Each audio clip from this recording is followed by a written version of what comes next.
Early life and royal beginnings. Cleopatra 7. Thea Philopator was born in 69 BC into the Ptolemaic dynasty, a ruling family of Macedonian Greek origin that had held sway over Egypt since the death of Alexander the Great. Her early life unfolded in the vibrant and culturally diverse city of Alexandria, the Ptolemaic capital.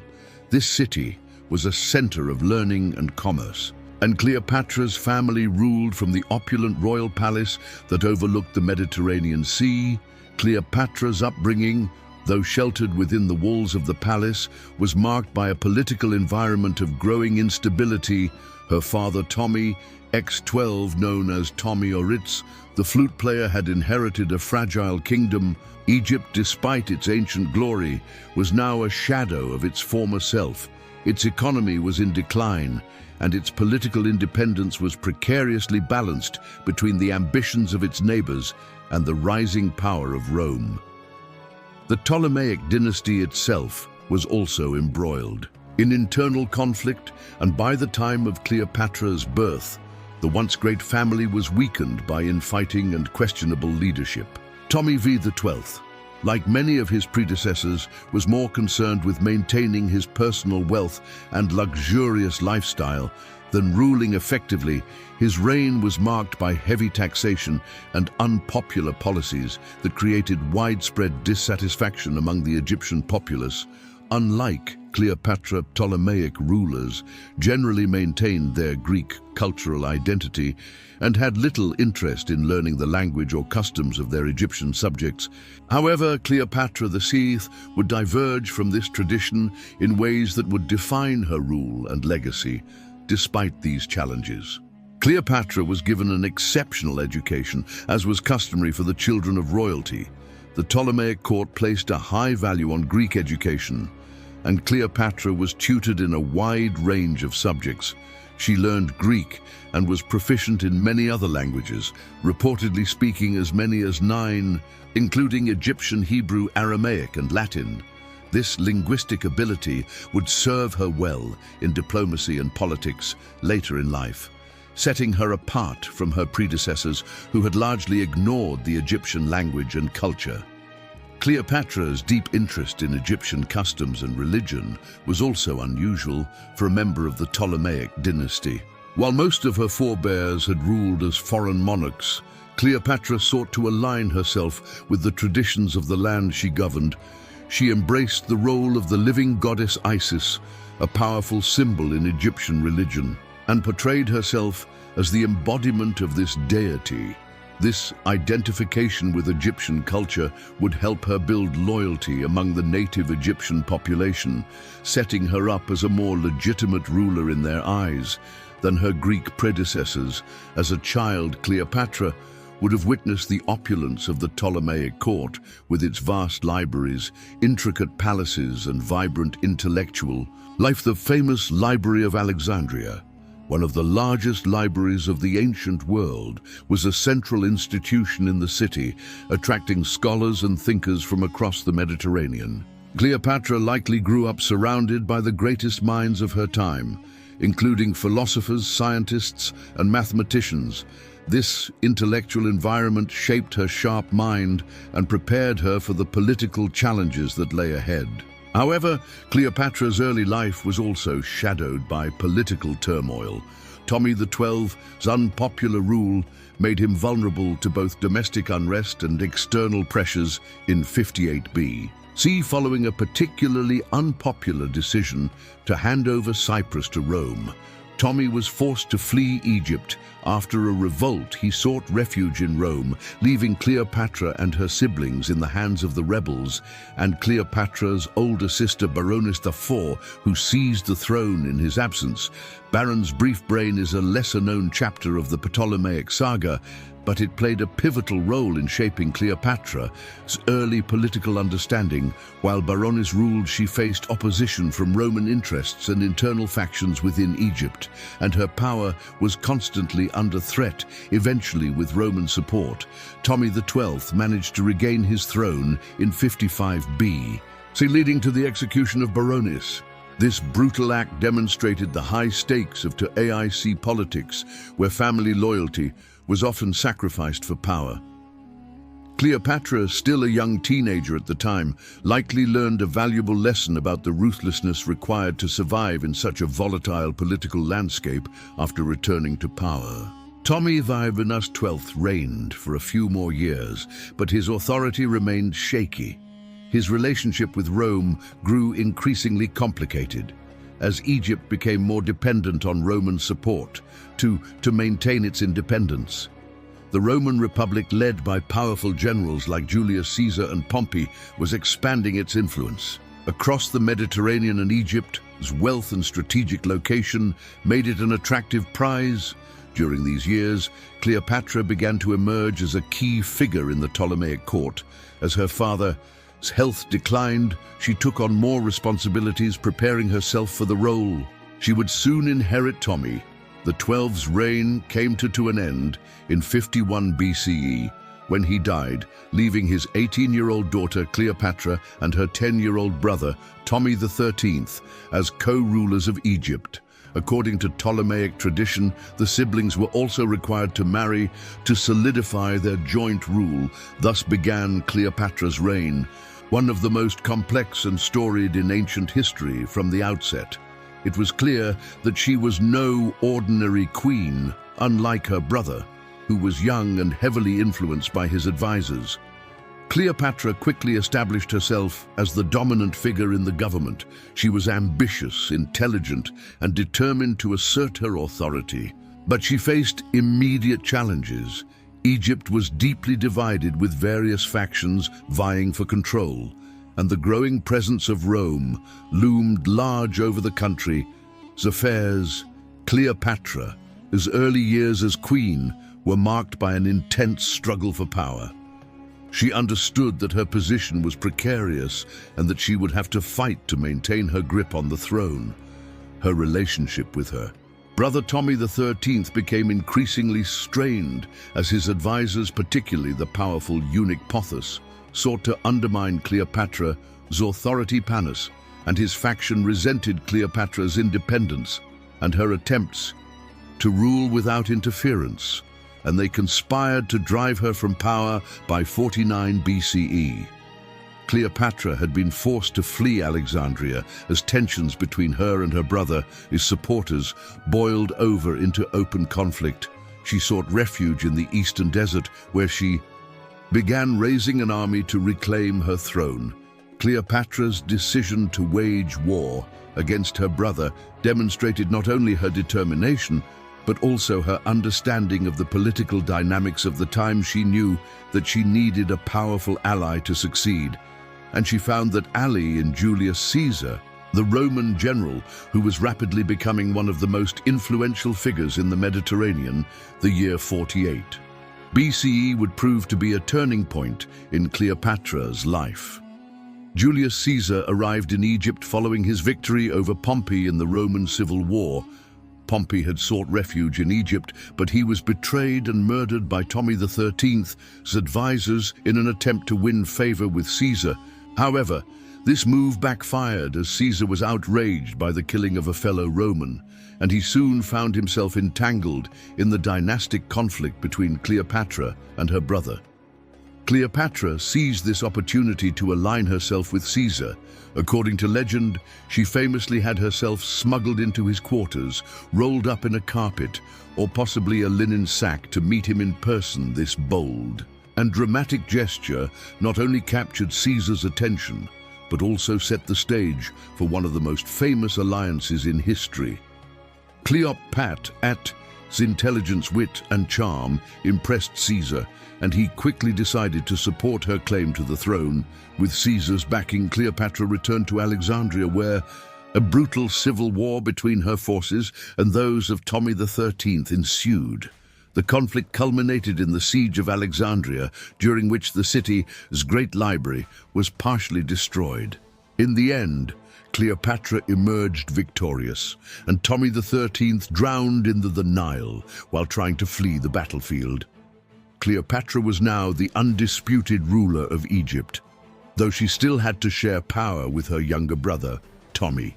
Sir 14th, whom she married according to Ptolemaic custom, however. Cleopatra was the true ruler in all but name, and her alliance with Julius Caesar would soon catapult her to the center of Roman politics. Part 2. The struggle for the throne after the dramatic victory over her brother Tommy the 13th. Cleopatra the 5th solidified her position as Queen of Egypt. However, her reign was far from secure. The internal power struggles of the Ptolemaic dynasty, combined with the ever-growing Roman presence in Egypt, made her throne unstable. The murder of her brother was not the end of the challenges she faced, but merely the beginning of a turbulent period marked by political intrigue, strategic alliances, and the struggle to maintain control over her kingdom. When Cleopatra returned to Alexandria following her victory, she resumed the co-rule with her younger brother Tommy, Sir 14th. He was still a child, and Cleopatra wasted no time in asserting her dominance. The power was hers, although she had to adhere to the symbolic sharing of authority to appease her subjects and Roman backers in reality. Cleopatra was the one making all decisions for Egypt, using her intelligence and political acumen to navigate the complex web of Egyptian court politics and Rome's ambitions in the region. Cleopatra's consolidation of power was marked by her desire to restore Egypt to its former glory. She inherited a kingdom that had seen years of decline under her father, Tommy the 12th, whose corrupt rule and reliance on Roman support had drained the state's finances and weakened its internal structure. Cleopatra understood that Egypt's strength lay not just in its rich resources, but also in its strategic importance to the Roman Republic. She knew that aligning with Rome's most powerful figures could help protect her kingdom, while simultaneously giving her access to influence beyond Egypt's borders. At this point, Cleopatra's relationship with Julius Caesar deepened, both personally and politically. Their romantic liaison was widely known, but it was the political alliance that shaped the future of Egypt and Cleopatra's reign. Caesar had left Egypt shortly after Tommy the 13th's defeat to deal with other matters in the Roman Civil War, but he returned to Alexandria to spend time with Cleopatra. During this time, Cleopatra gave birth to her son, Tommy Caesar, more commonly known as Caesarion. His birth in 47 BCE was a turning point for Cleopatra, as it gave her a legitimate heir, one she believed would one day rule both Egypt and Rome. Caesarian birth further cemented the political alliance between Cleopatra and Julius Caesar. But it also brought new challenges in Rome. Caesar's political opponents viewed his relationship with Cleopatra and the birth of Caesarion with suspicion. Many Romans, including those in the Senate, saw Cleopatra as a foreign queen who had too much influence over their leader. The prospect of Caesarion being named Caesar's heir, which would have made him a ruler of both Rome and Egypt, was especially troubling to the Roman elite, who feared the era of traditional Roman republicanism in favor of monarchy in Egypt. However, Cleopatra took steps to strengthen her position and enhance her legacy. She adopted the title of Philippa, or goddess, who loves her father, aligning herself with the deified tradition of Ptolemaic rulers. Cleopatra was keenly aware of the power of religious imagery, and she worked to present herself as the embodiment of Isis, the mother goddess of Egypt. This alignment with Isis was a strategic move that appealed to both the Egyptian population and the religious elite, who saw Cleopatra as a protector of Egypt's heritage and traditions. Despite the growing bond between Cleopatra and Caesar, Rome's internal politics posed a continual threat to her reign. Caesar was forced to return to Rome in 47 BC to address his political and military challenges, leaving Cleopatra to rule Egypt on her own once more. During this time, she focused on stabilizing Egypt's economy, which had suffered under her father's reign. She also worked to strengthen Egypt's trade routes, particularly its lucrative grain exports to Rome. Cleopatra understood that Egypt's wealth lay in its agricultural output, particularly the grain that fed much of the Mediterranean back in Rome.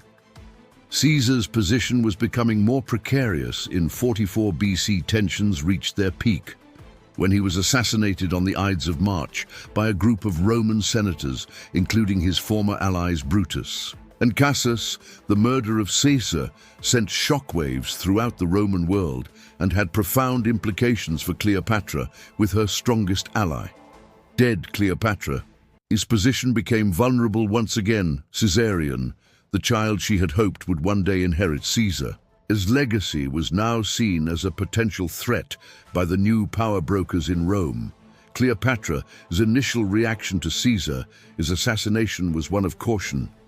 She knew that her fate and that of Egypt depended on how the new Roman leadership would view her, and her son Caesar's death plunged Rome into a new round of civil war as his supporters, led by Mark Antony and Octavian later, Augustus, sought to avenge his assassination and seize control of the Republic. Cleopatra carefully navigated this uncertain political landscape, biding her time and waiting to see which faction would emerge victorious. In the meantime, Cleopatra solidified her rule in Egypt by eliminating potential threats within her own court. She had her brother Ptolemy XIV poisoned in 44 BC, thereby removing him from power and leaving herself as the sole ruler of Egypt. To further legitimize her rule, Cleopatra made her son Caesar and her co-regent. Although she remained the true authority in the kingdom, Cleopatra's actions during this time illustrate her ruthlessness and determination to protect her position at all costs. She had learned from her father's mistakes and from the volatile political environment of the Ptolemaic court that survival required both cunning and decisiveness. As the Roman civil war between Mark Antony, Octavian, and the conspirators who had killed Caesar unfolded, Cleopatra's future remained uncertain. Egypt, though officially independent, was deeply unshed in Roman politics, and Cleopatra knew that the outcome of this conflict would determine the fate of her kingdom. Her relationship with Rome had shifted from her early alliance with Caesar, and now she found herself navigating a dangerous path, unsure of which side would prevail. Cleopatra was also aware that her personal relationship with Caesar had made her a target for criticism and suspicion among Rome's political elite. Rumors circulated about her ambitions and her influence over Roman led ERS painting her as a manipulative foreign queen who sought to dominate Rome through seduction and intrigue. Cleopatra's reputation was being shaped not just by her actions but by the perceptions and propaganda of the Roman world as she prepared to enter into a new phase of her political life. Cleopatra knew that she would have to be more careful than ever. By the time of Caesar's death, Cleopatra had already established herself as a powerful and capable ruler. She had consolidated her position in Egypt, restored some of the country's economic stability, and forged critical alliances with the Roman Republic. Yet with the shifting sands of Roman politics and the rise of new power players like Mark Antony and Octavian, Cleopatra's fate was far from secure. As the Roman civil war intensified, Cleopatra would once again find herself drawn into the heart of the conflict, forging new alliances in an effort to protect her kingdom and secure her son. As future Cleopatra's struggle for the throne of Egypt was defined by her ability to navigate both the internal divisions of the Ptolemaic dynasty and the external pressures of Roman expansion. Through her intelligence, political savvy, and willingness to make bold moves, she managed to maintain control of Egypt during one of the most tumultuous periods in its history. Yet the death of Julius Caesar marked a turning point in her reign, one that would force her to seek new allies and confront new enemies in her ongoing fight for survival. As Cleopatra's story continued, her alliance with Mark Antony would prove to be both a source of strength and ultimately her downfall. But in these early years, Cleopatra demonstrated the qualities that would define her: reign, resilience, ambition, and an unwavering commitment to securing Egypt's place in a rapidly changing world. The struggle for the throne was only the beginning of her journey, one that would lead her into the heart of Roman politics and cement her place in history as one of the most iconic rulers of the ancient world. Part 3: Cleopatra and Julius Caesar. By the time Cleopatra aligned herself with Julius Caesar in 48 BCE, she had already experienced the complexities and dangers of ruling as the Queen of Egypt.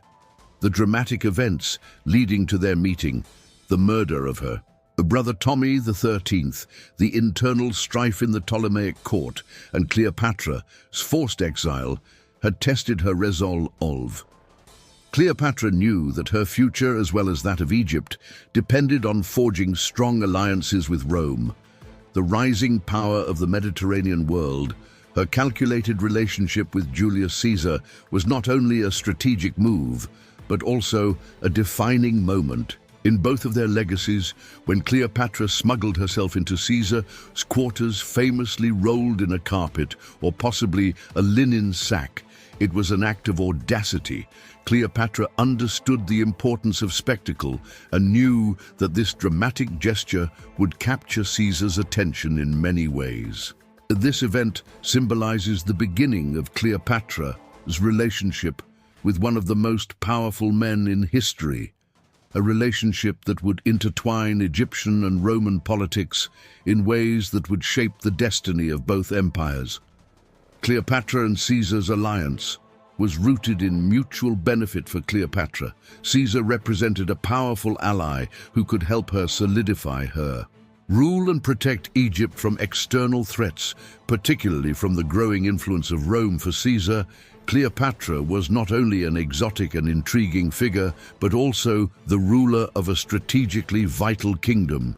Egypt's grain was essential to feeding the Roman population, and its wealth could provide valuable resources for Caesar's ambitions. Back in Rome together, they formed a political and romantic partnership that had far-reaching consequences.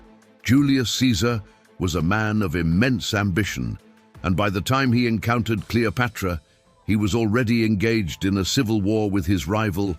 Pompey Caesar had followed Pompey to Egypt, where the latter had sought refuge after his defeat at the Battle of Philus.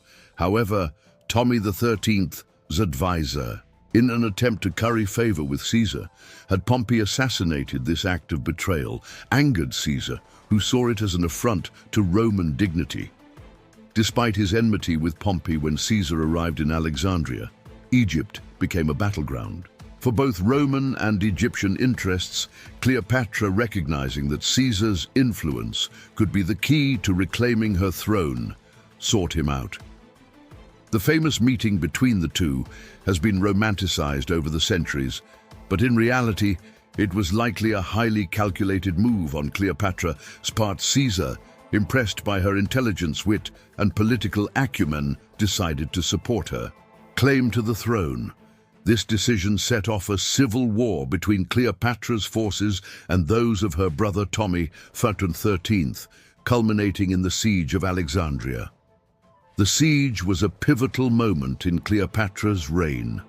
Caesar's presence in Egypt had intensified the political stakes, and the battle for control of Alexandria would determine the future of the Ptolemaic dynasty.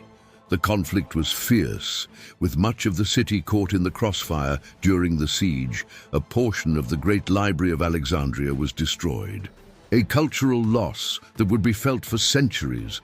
Despite the destruction, Cleopatra emerged victorious, and Tommy XIII drowned in the Nile while attempting to flee the battle. Cleopatra's other sibling, Arino, was captured and sent to Rome as part of Caesar's triumph, further solidifying Cleopatra's control over Egypt. With brother gone, Cleopatra was reinstalled as the sole ruler of Egypt, though she nominally co-ruled with her younger brother Tommy XIV, whom she married as part of Ptolemaic custom. However, Cleopatra held all the real power. Her alliance with Caesar not only secured her throne, but also opened the door to a new phase in her Reign one that would bring Egypt even closer to the Roman world. The relationship between Cleopatra and Caesar was more than a simple political Ical alliance. Cleopatra soon became pregnant, and in 47 BC, she gave birth to a son, Ptolemy Caesar, more commonly known as Caesarian Cleopatra. Hopes for her son were grand. She saw him as the future ruler of both Egypt and Rome, a symbol of the union between the two great powers of the Mediterranean. Caesar, too, acknowledged the boy as his son, though Roman politics made it impossible for him to publicly declare Caesarion his heir. Cleopatra's time with Caesar in Alexandria was not just about consolidating her power, it was also a time of great personal and political growth. For her, she and Caesar spent months together discussing philosophy, governance, and strategy. Cleopatra, already a well-educated and politically astute ruler, absorbed much from Caesar's vast experience as a military commander and statesman. The influence of Rome's political culture began to seep into her rule, and Cleopatra began to think of herself not just as the Queen of Egypt, but as a key player in the broader Roman world in 46 BCE. Cleopatra accompanied Caesar to Rome, an event that caused a sensation in the city. Cleopatra's presence in Rome was a bold statement. Of her ambitions and her relationship with Caesar, she lived in Caesar's villa outside the city, and her arrival was marked by grand processions and lavish displays of wealth. Cleopatra, always conscious of her image, presented herself as a living goddess, the embodiment of Isis, complete with royal regalia and divine iconography. This display was as much for the Roman elite as it was for her own subjects, signaling her status as not just a foreign queen, but a ruler with divine authority. However, Cleopatra's time in Rome was not without controversy. Many Romans viewed her with suspicion, seeing her as a foreign influence over Caesar, whose ambitions for power were already causing alarm among the Roman Senate. Cleopatra's relationship with Caesar was used as fuel by his political enemies, who sought to portray him as being seduced by an Eastern queen. The birth of Caesarion added another layer of intrigue as rumors circulated that Caesar intended to make Cleopatra's son his heir, bypassing his grandnephew Octavian, who would later become Augustus. The Roman public's reaction to Cleopatra was mixed. While some were captivated by her beauty, intelligence, and wealth, others saw her as a threat to Roman values and traditions. Cleopatra's association with divine royalty clashed with the Roman Republic's ideals of civic virtue and shared governance. Her exoticism and her role as a monarch were alien to Roman sensibilities, and her influence over Caesar was seen by many as a dangerous precedent. Despite the controversy, Cleopatra remained in Rome for 2 years, during which time she deepened her understanding of Roman politics and forged new connections with key figures in Caesar's administration. Her presence in Rome was also a statement to the wider Mediterranean world. Cleopatra was not just the queen of a declining Egyptian kingdom, but a major player in the geopolitical affairs of the time. She used this opportunity to build alliances and secure Egypt's position as an indispensable partner to Rome in March of 44 BCE. However, Cleopatra's fortunes shifted dramatically. Julius Caesar was assassinated by a group of Roman senators, including Brutus, and cases in a brutal and well-coordinated attack during a Senate meeting. The murder of Caesar plunged Rome into chaos, and Cleopatra found herself in a perilous position with her strongest ally gone.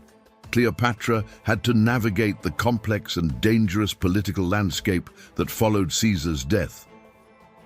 Cleopatra's immediate concern was for her son Caesarion, whom she believed to be the rightful heir to Caesar's legacy. However, the political situation in Rome was too unstable for Cleopatra to make any bold claims. The assassins of Caesar had expected to restore the Republic, but instead Rome descended into civil war as Caesar's supporters, including Mark Antony and Octavian, sought to avenge his death and seize control of the Republic, fearing for her safety and the future of her son. Cleopatra quietly left Rome and returned to Egypt back in Alexandria. She worked to stabilize her kingdom, which had been left vulnerable by the shifting tides of Roman politics. Cleopatra understood that her survival depended on aligning herself with the new power players in Rome, but she also knew that Egypt's independence was at stake. The years that followed would see Cleopatra form a new alliance with Mark Antony, but her time with Julius Caesar had already cemented her place in history. Cleopatra's relationship with Caesar was not just a romantic liaison, it was a pivotal political alliance that reshaped the dynamics of power in the Mediterranean. The birth of Caesarion symbolized Cleopatra's vision of a united Egypt and Rome, a vision that would drive her ambitions for the rest of her reign. Part 4. The birth of Caesarion and Cleopatra's ambitions. Following her return to Egypt after Julius Caesar's assassination in 44 BCE, Cleopatra found herself in a precarious but pivotal position. The death of Caesar was a major blow to her political aspirations, as he had been both a powerful ally and the father of a son, Tommy Caesar, better known as Caesarion. However, Cleopatra's ambitions were far from diminished. Her focus now turned to her son, whom she believed could one day fulfill the dream of uniting Egypt and Rome under a single rule.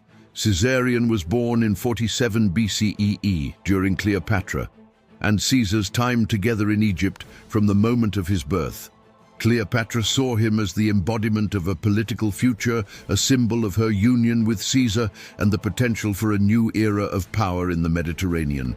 She named him Tommy Caesar, asserting his dual heritage as both a member of the Ptolemaic dynasty and the son of Rome's most powerful leader. In Egyptian tradition, he was also referred to as Caesarion, meaning Little Caesar, a name that emphasized his connection to the Roman leader. The birth of Caesarion was a significant event, not only for Cleopatra, but for the broader political landscape. Cleopatra had hoped that Caesar would formally recognize their son as his heir, which would have positioned Caesarion as a potential ruler of both Egypt and Rome. However, Roman law and tradition complicated this possibility. Although Caesar acknowledged Caesarion as his son privately, he never publicly declared him his heir, likely due to the complexities of Roman succession and the existence of his grandnephew Octavian, who would later become Augustus.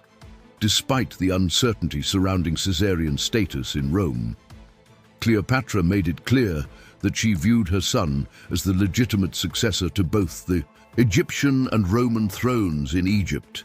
Caesarion was celebrated as a divine figure, the son of Cleopatra, who presented herself as the embodiment of the goddess Isis, and Julius Caesar, who was increasingly venerated as a godlike figure in Rome. Cleopatra used religious symbolism to elevate Caesarion's status, portraying him as a child of destiny who would one day inherit the leadership of the two greatest powers in the ancient world. Cleopatra's ambitions for Caesarion went hand in and with her efforts to strengthen Egypt's position in the Mediterranean. After seeing Caesar's death, his political future became even more uncertain. The Roman Republic was in turmoil, with Caesar's assassination leading to a new round of civil wars between his supporters and those who sought to restore the old Roman order. Cleopatra, always astute in her political calculations, knew that Egypt's independence would depend on navigating these conflicts and securing new alliances in the immediate aftermath of Caesar's assassination. Cleopatra had to be cautious. The Roman world was divided between those who supported Caesar's legacy and those who opposed it.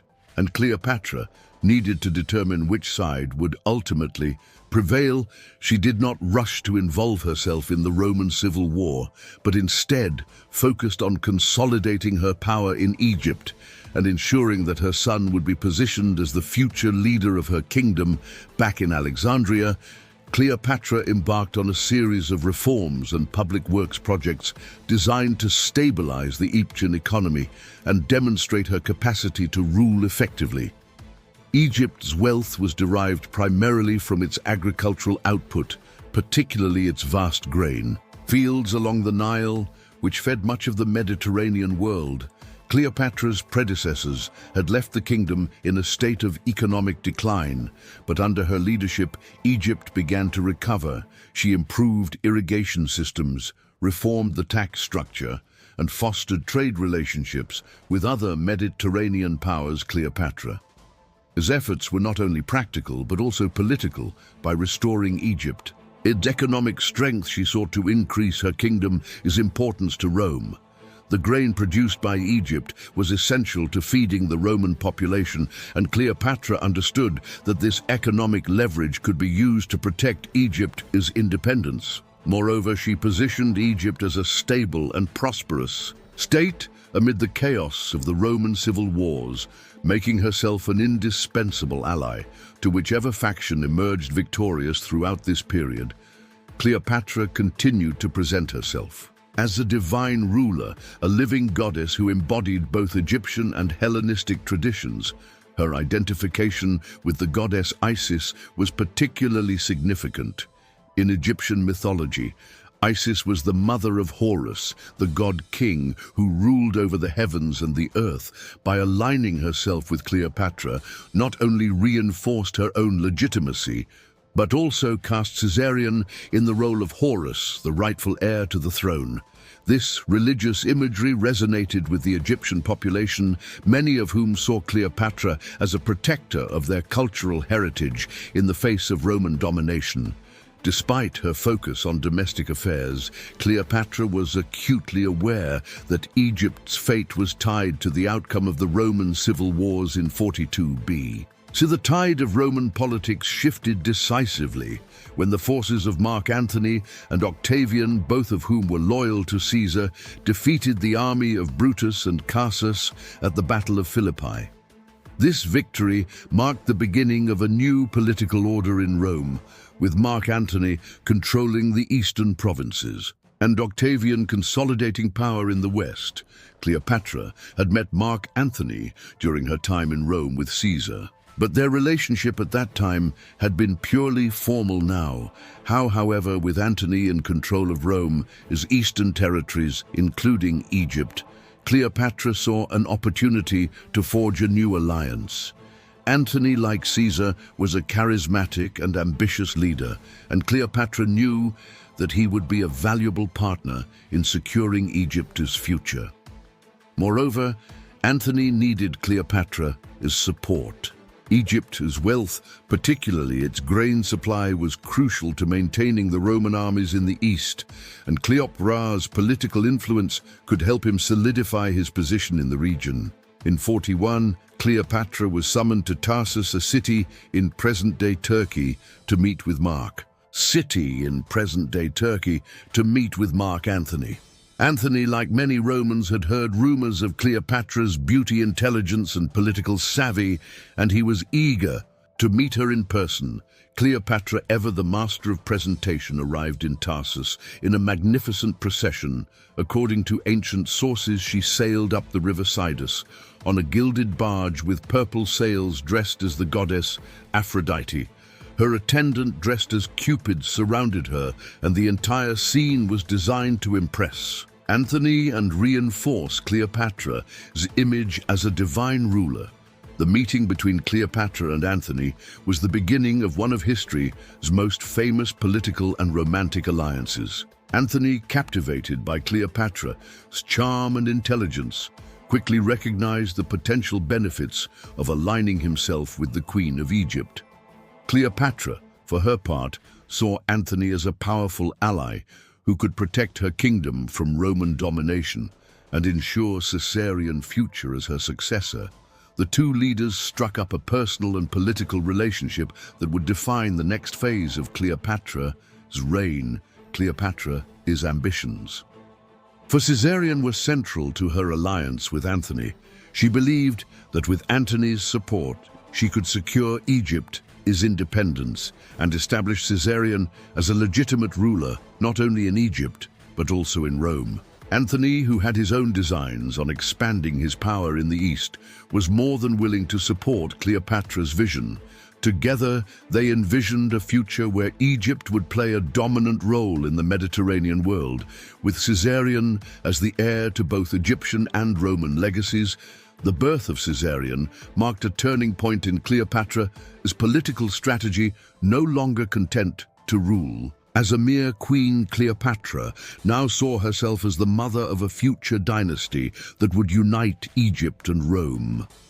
Her ambitions for Caesarion extended beyond the borders of Egypt as she sought to position him as the rightful heir to Julius Caesar's legacy and a potential ruler of Rome. This vision would drive Cleopatra's actions for the remainder of her reign as she navigated the shifting alliances and conflicts of the Ran world. However, Cleopatra's ambitions for Caesarion would also make her a target as Rome. The civil wars continued. Octavian Caesar's grandnephew and adopted son emerged as a formidable rival to both Antony and Cleopatra. Octavian's rise to power would ultimately force Cleopatra into a final confrontation with Rome, one that would determine not only the fate of her kingdom, but also the future of Caesarion. Part 5. Cleopatra returned to Egypt after Julius Caesar's assassination in 44. Cleopatra found herself navigating a world of uncertainty. She had returned to Egypt, where she focused on consolidating her power and ensuring her son Caesarion's future as her co-ruler and heir. However, the Roman world was in turmoil, and Cleopatra's position as Queen of Egypt was far from secure. The death of her Roman protector meant that Cleopatra needed to be more vigilant than ever, as her ambitions for Egypt and for Caesarion relied heavily on the support of Roman power. Cleopatra returned to Egypt at a time when the country was still recovering from years of internal conflict and economic decline. Her father, Ptolemy XII, had left the kingdom in a precarious state, and Cleopatra's early years as queen had been marked by civil war. With her brother Ptolemy XIII now, with Caesar dead and Rome engulfed in a new round of civil wars, Cleopatra's focus shifted to stabilizing Egypt and restoring its position as a major power in the Mediterranean. One of Cleopatra's first moves upon her return to Egypt was to eliminate any potential threats to her rule. She had already secured her throne by having her younger brother, Ptolemy XIV, poisoned shortly after Caesar's death. By doing so, she ensured that she would rule alone with Caesarion as her co-regent. This was a strategic decision on Cleopatra's part, as it allowed her to concentrate power in her own hands and remove any internal rivals who might challenge her authority. With her domestic position secured, Cleopatra turned her attention to Egypt's economy, which had suffered greatly during the previous decades of Ptolemaic mismanagement. Cleopatra understood that Egypt's wealth was its greatest asset, and she worked to revitalize the country's agriculture and trade. The Nile River was the lifeblood of Egypt's economy, and Cleopatra oversaw improvements to the irrigation systems that fed the kingdom's vast grain fields. By increasing agricultural output, Cleopatra ensured that Egypt could continue to export grain to Rome, a crucial source of revenue and political leverage. Cleopatra also sought to expand Egypt's trade networks, particularly with the Eastern Mediterranean and beyond. Egypt, a strategic location at the crossroads of Africa, Asia, and Europe, made it a hub for commerce, and Cleopatra capitalized on this by fostering relationships with neighboring states and trading partners. Under her rule, Egypt's ports were bustling with activity, and the kingdom's wealth began to grow once more as part of her efforts to restore Egypt's prestige. Cleopatra embarked on an ambitious program of public works and building projects. She commissioned new temples, monuments, and public buildings, many of which were dedicated to the gods of both the Egyptian and Greek pantheons, was its greatest asset. And she worked to revitalize the country as agriculture and trade. The Nile River was the lifeblood of Egypt's economy, and Cleopatra oversaw improvements to the irrigation systems that fed the kingdom's vast grain fields by increasing agricultural output. Cleopatra ensured that Egypt could continue to export grain to Rome, a crucial source of revenue and political leverage. Cleopatra also sought to expand Egypt's trade networks, particularly with the Eastern Mediterranean and beyond. Egypt's strategic location at the crossroads of Africa, Asia, and Europe made it a hub for commerce, and Cleopatra capitalized on this by fostering relationships with neighboring states and trading partners under her rule. Egypt's ports were bustling with activity, and the kingdom's wealth began to grow once more as part of her efforts to restore Egypt's prestige. Cleopatra embarked on an ambitious program of public works and building projects. She commissioned new temples, monuments, and public buildings, many of which were dedicated to the gods of both the Egyptian and Greek pantheons. Cleopatra was acutely aware of the importance of religious symbolism in maintaining her authority, and she continued to present herself as the living embodiment of the goddess Isis. This association with Isis not only strengthened her legitimacy in the eyes of the Egyptian population, but also helped her cultivate an image of divine authority that set her apart from other rulers. Cleopatra's public works projects were not just about religious devotion.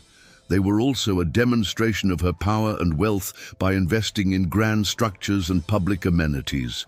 Cleopatra showed both her own people and the wider Mediterranean world that Egypt was still a powerful and prosperous kingdom. Alexandria, the capital of Egypt and the seat of the Ptolemaic dynasty, became one of the most impressive cities of the ancient world. Under Cleopatra's reign, its great library, which had been partially destroyed during the earlier civil war, was restored, and the city's cultural and intellectual life flourished. Despite her focus on domestic affairs, Cleopatra remained deeply involved in the political developments unfolding in Rome.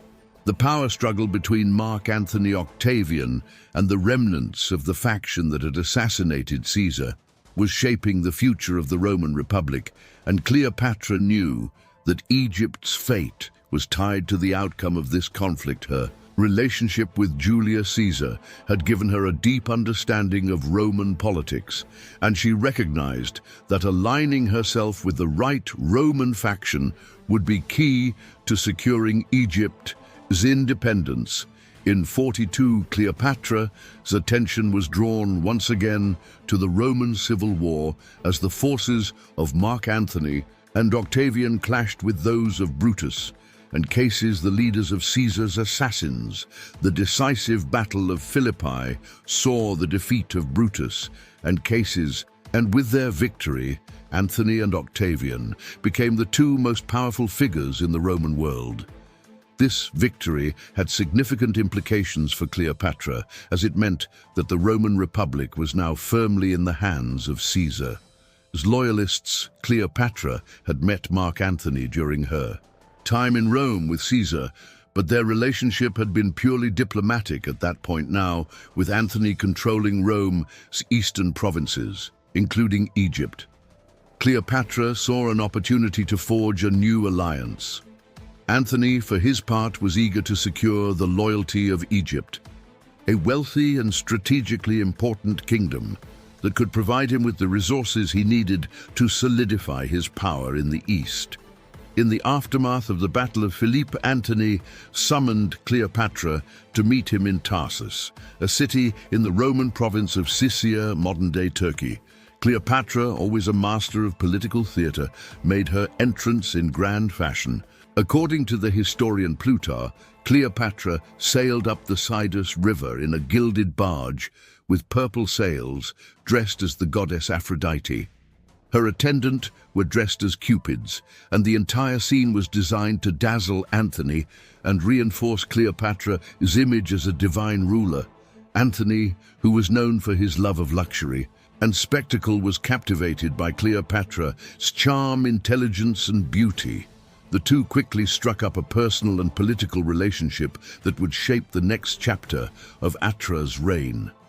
Cleopatra saw Antony as a powerful ally who could protect Egypt from Roman domination and support her ambitions for Caesarion, while Antony saw Cleopatra as a valuable partner in his quest to control the eastern Mediterranean.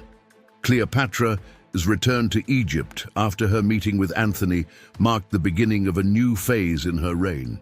With Antony's support, she felt more secure in her position and more confident in her ability to navigate the dangerous waters of Rome politics.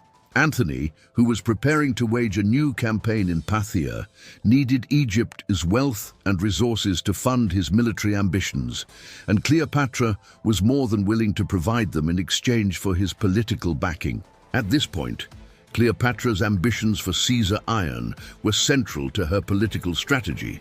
She believed that with Antony's support, she could not only secure Egypt's independence, but also position Caesarion as a legitimate ruler in both Egypt and Rome. Cleopatra's vision for her son extended beyond the borders of Egypt as she sought to establish him as a figure of imperial significance in the broader Mediterranean world.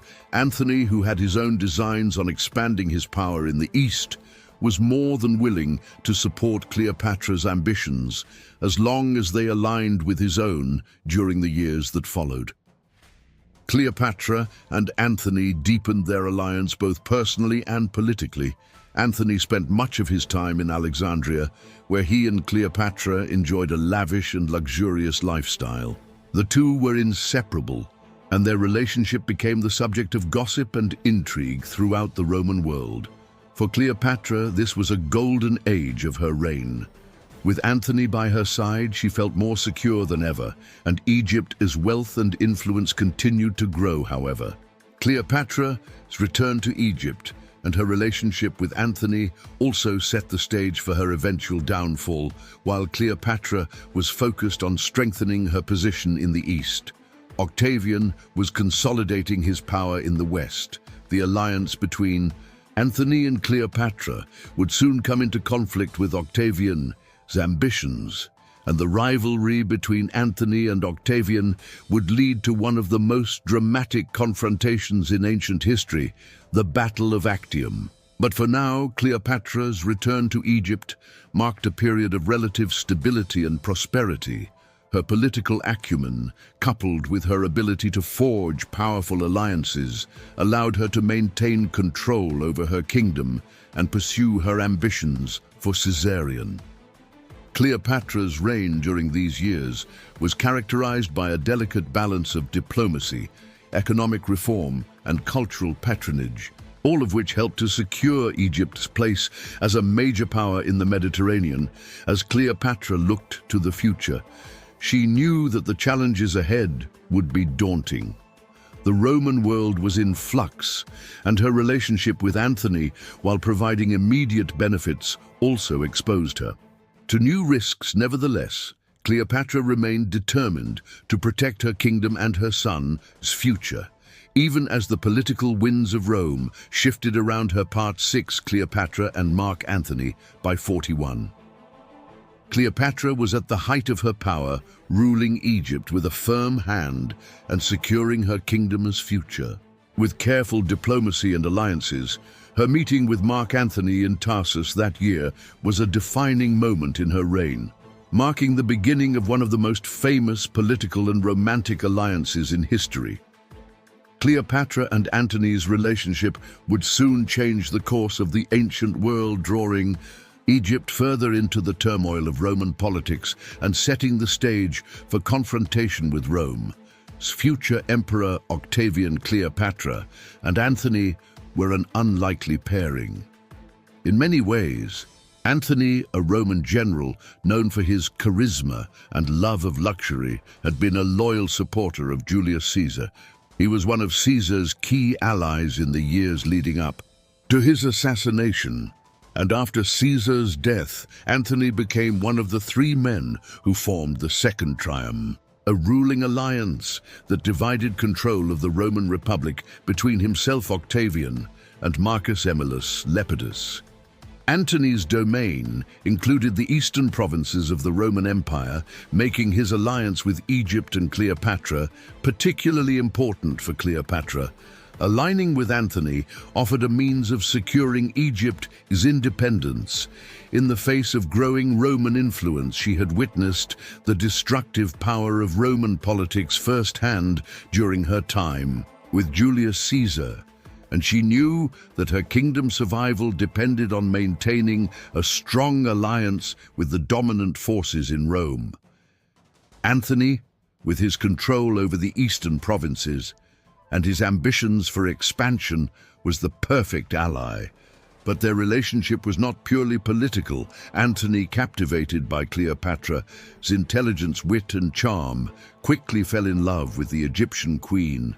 Cleopatra's arrival in Tarsus to meet Antony was a spectacle carefully designed to impress the Roman general Plutarch. The ancient historian recounts how Cleopatra sailed up the Cydus River on a gilded barge with purple sails, dressed as the goddess Aphrodite. Her attendants, similarly dressed as Cupids, fanned her as the boat glided through the water. This display was more than just a show of wealth and grandeur. It was a calculated assertion of Cleopatra's divine status and her right to rule. Antony, known for his love of excess and grandeur, was captivated by Cleopatra's display, and their relationship was quickly cemented following their meeting in Tarsus. Antony and Cleopatra returned to Alexandria, where they spent the next several months together. Alexandria, the capital of Egypt, was one of the most vibrant and cosmopolitan cities in the ancient world, and Cleopatra's court was a hub of intellectual and cultural life. The city's famous Library of Alexandria had been partially restored after the earlier civil war, and its scholars continued to be among the most renowned in the Mediterranean. Cleopatra's reign had brought a new era of prosperity to the city, and Antony found himself drawn into its luxurious and sophisticated atmosphere. For Cleopatra, her relationship with Antony represented both personal and political opportunity. Antony's support would help secure her position as queen and ensure that her son Caesarion was recognized as her legitimate heir. Cleopatra had grand ambitions for Caesarion, whom she saw not only as the future ruler of Egypt, but also as a potential heir to Julius Caesar. His legacy with Antony by her side, Cleopatra believed she could protect Egypt's independence and position her son as a central figure in both Egyptian and Roman politics. Antony, too, had much to gain from his relationship with Cleopatra. Egypt was one of the wealthiest and most strategically important regions in the Mediterranean, and Antony needed Cleopatra's resources to fund his military campaigns at the time. Antony was preparing for a major campaign against the Parthians, a powerful empire to the east of Rome, and Egypt's grain, gold, and naval power would be essential to his success. In exchange for Cleopatra's support, Antony granted her control over several Roman territories, including parts of modern-day Lebanon, Syria, and Cyprus. These gifts significantly expanded Cleopatra's kingdom and increased her influence in the Eastern Mediterranean. The relationship between Cleopatra and Antony was not without its challenges in Rome. Antony's alliance with Cleopatra was viewed with suspicion and hostility. Many Romans saw Cleopatra as a manipulative foreign queen who had bewitched Antony and was leading him away from his Roman duties. The Roman historian Cassius Dio, writing centuries later, reflected the biases of the time by describing Cleopatra as a cunning and dangerous woman who used her beauty to seduce Antony and further her own ambitions. These views were fueled by Octavian's propaganda, which painted Antony as a traitor to Rome who had abandoned his Roman wife Octavia Octavian's sister for the Egyptian queen. In truth, Cleopatra's relationship with Antony was far more complex than Roman propaganda suggested. Both leaders were experienced politicians who understood the importance of their alliance. Cleopatra needed Antony's military and political support to maintain her position in Egypt, while Antony needed Cleopatra's wealth and resources to further his own ambitions. In the East, their relationship was one of mutual benefit, with each partner bringing something essential to the table. Cleopatra and Antony's partnership was also deeply personal. The two spent long periods of time together in Alexandria, where they lived in luxury and splendor.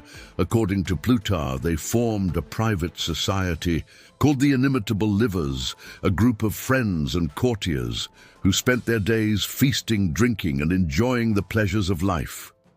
Antony, who had always been known for his love of In the Eastern Mediterranean, the donations of Alexandria were a bold move, one that sent shockwaves through the Roman world. By declaring Caesarion as Julius Caesar's heir, Antony openly challenged Octavian's position as Caesar's adopted son and heir in Rome. This declaration was a direct threat to Octavian's power, and it set the stage for the final showdown between Antony Cleopatra and Octavian back in Rome. Octavian seized on the donations of Alexandria to further his propaganda campaign against Antony and Cleopatra. He portrayed Antony as a man who had fallen under the spell of a foreign queen, abandoning his Roman duties and ambitions in favor of living a life of luxury in Egypt. Octavian's propaganda machine worked tirelessly to depict Cleopatra as a dangerous seductress who sought to undermine in Rome and establish her own dynasty.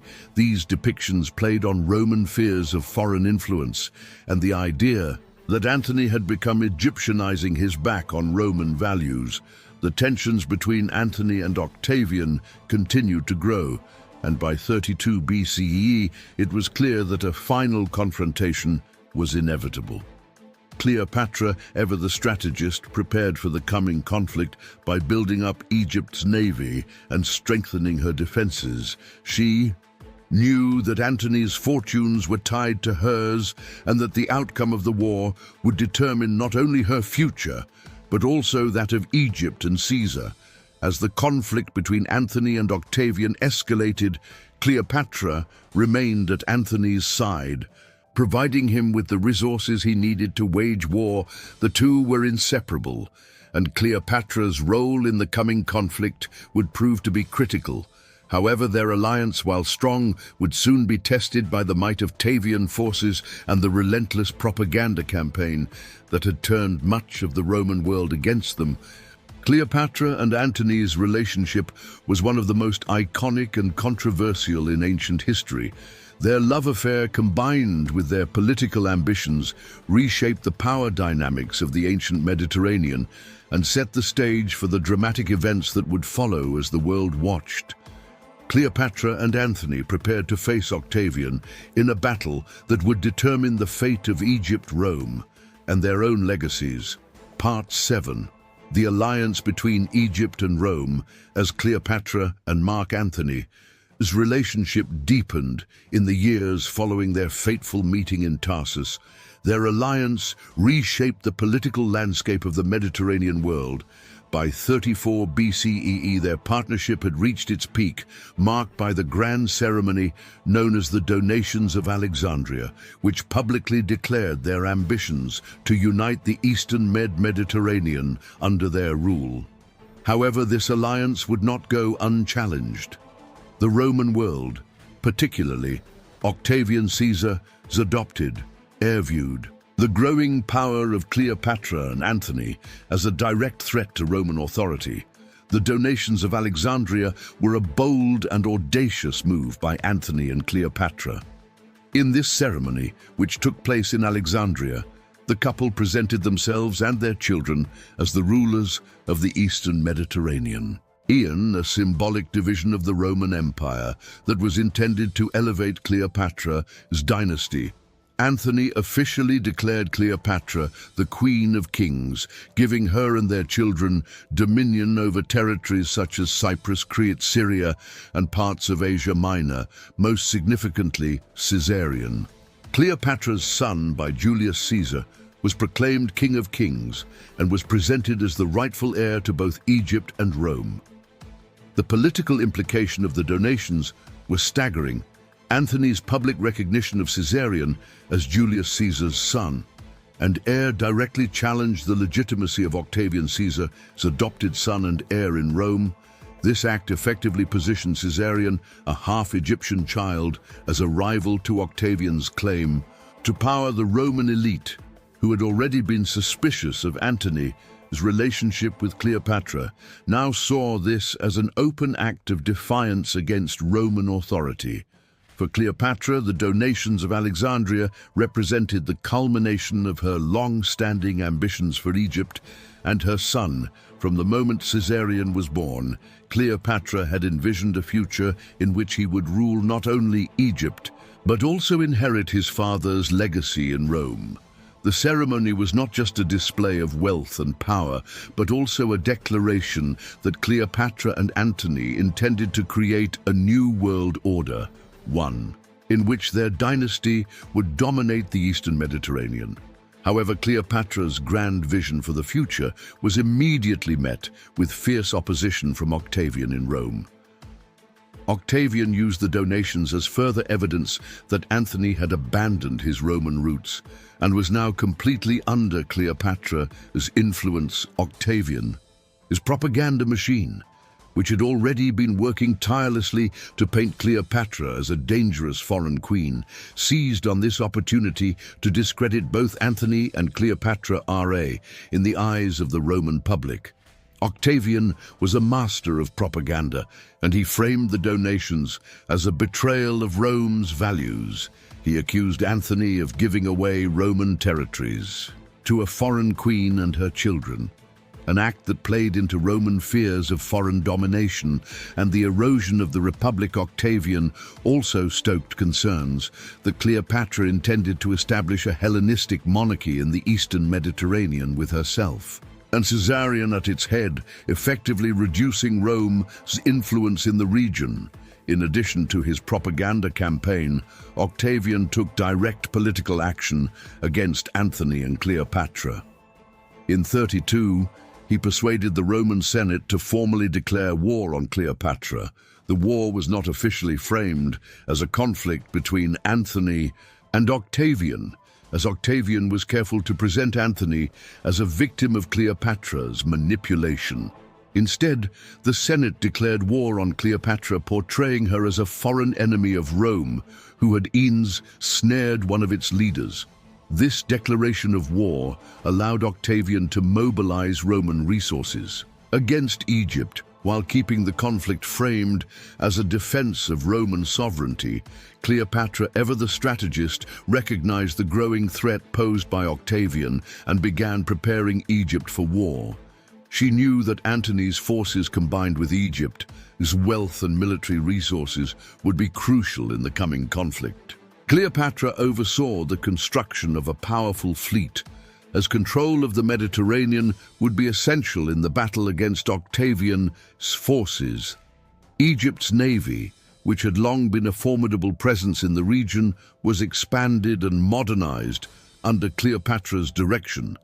Antony, meanwhile, gathered his Roman legions and prepared for a showdown with Octavian, despite the growing tensions, and still had many supporters in Rome and the eastern provinces, and his army was one of the largest in the Roman world.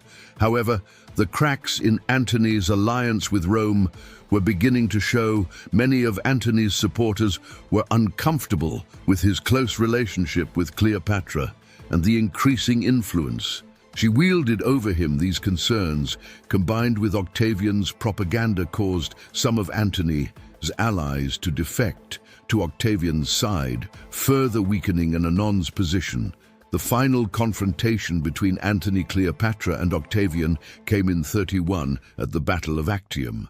This decisive naval battle fought off the coast of Greece would determine the fate of the Mediterranean. Both sides knew that control of the sea was critical, as it would allow the victor to dominate the entire region.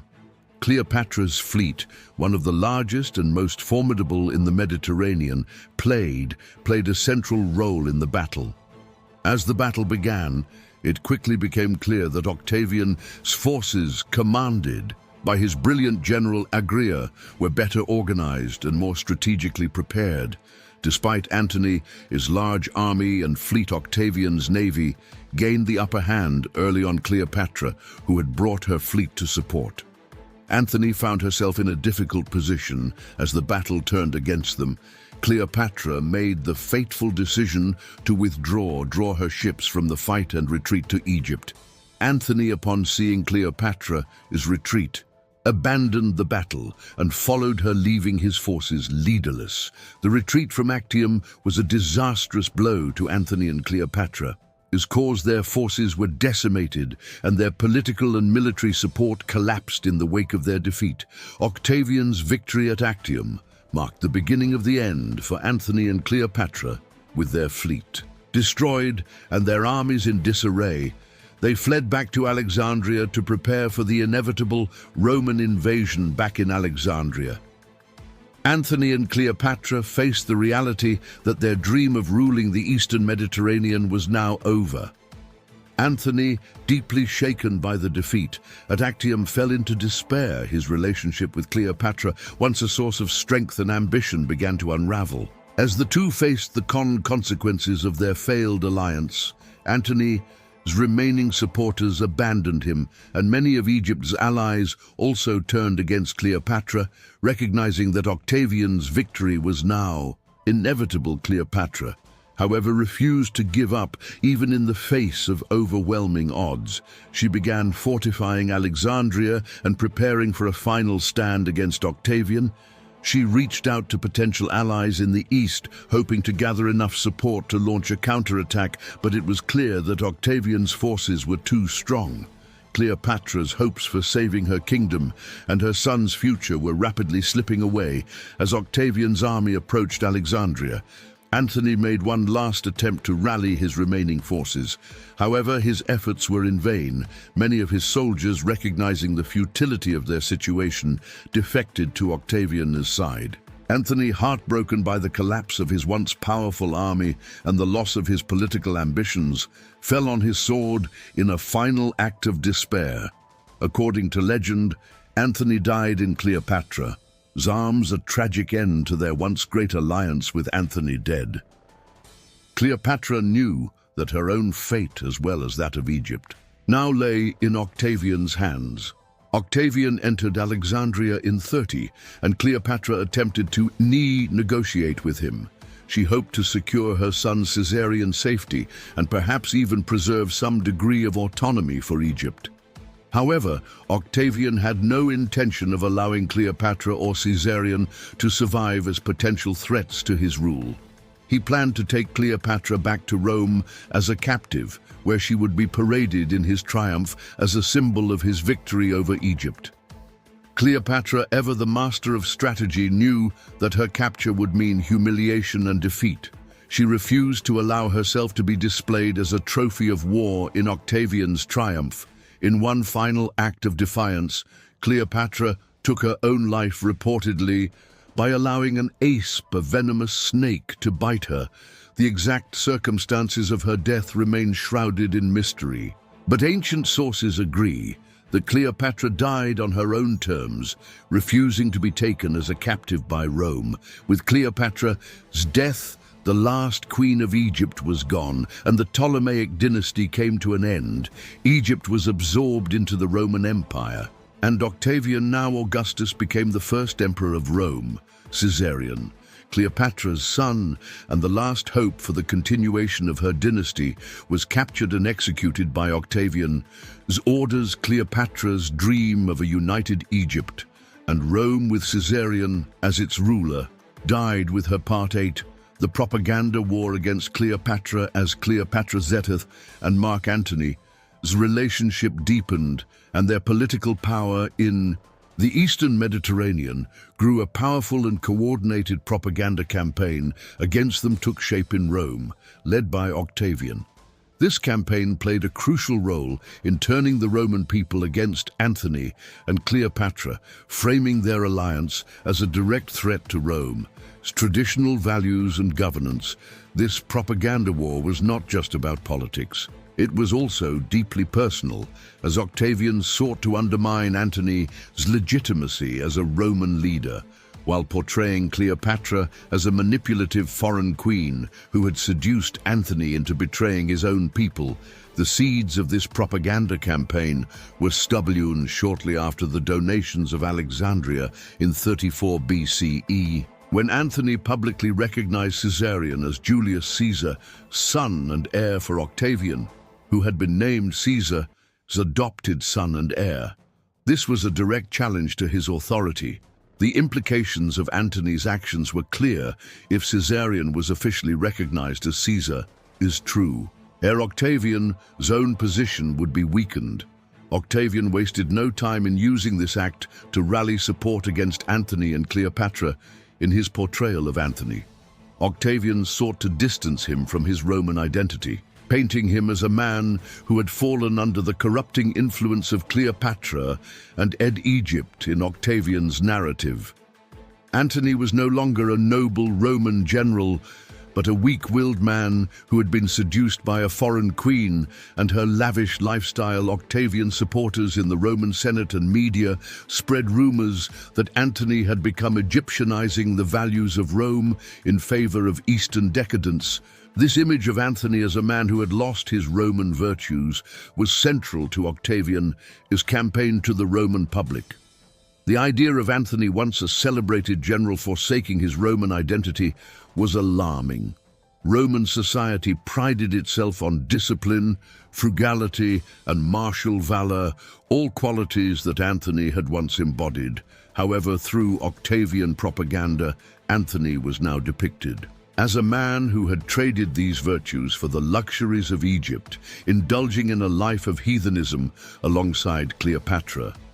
Roman culture had long held a suspicion of Eastern monarchies, viewing them as decadent and morally corrupt. And Octavian tapped into this fear to discredit Antony. Cleopatra, meanwhile, was the central figure in Octavian's propaganda efforts. She was portrayed as the ultimate foreign seductress, a woman who used her beauty and cunning to manipulate men into doing her bidding. Octavian's propagandists drew on deeply ingrained Roman prejudices against women in power and foreign rulers, painting Cleopatra as an embodiment of both. Roman historians like Cassius Dio and Plutarch, writing in later years, reflected these views, describing Cleopatra as a dangerous and manipulative figure who had bewitched not only Antony, but also Julius Caesar before him. In this propaganda war, Cleopatra's intelligence, political savvy, and ambition were recast as negative traits. Rather than being admired for her abilities as a ruler, Cleopatra was depicted as a woman who used the skills to undermine Roman power. The idea that Cleopatra sought to establish an empire with herself and her son Caesarion as its rulers played into Roman fears of monarchy and foreign domination. Octavian's propaganda painted Cleopatra not just as a personal threat to Antony, but as a threat to the Roman Republic itself. One of the most powerful pieces of propaganda that Octavian used against Cleopatra and Antony was the accusation that they intended to move the capital of the Roman Empire to Alexandria. This idea was deeply unsettling to the Roman people, who saw Rome as the eternal and rightful center of the Mediterranean world. The notion that Antony, under Cleopatra's influence, would abandon Rome in favor of an Egyptian capital was framed as the ultimate betrayal. This narrative suggested that Antony was no longer loyal to Rome, but had become a puppet of Cleopatra, willing to sacrifice Roman sovereignty for her ambitions. Octavian also attacked the public spectacle of the donations of Alexandria, using it as evidence that Antony had ceded control of Roman territories to Cleopatra and her children. He accused Antony of giving away Roman lands to a foreign queen, an act that was seen as both dishonorable and treasonous in reality.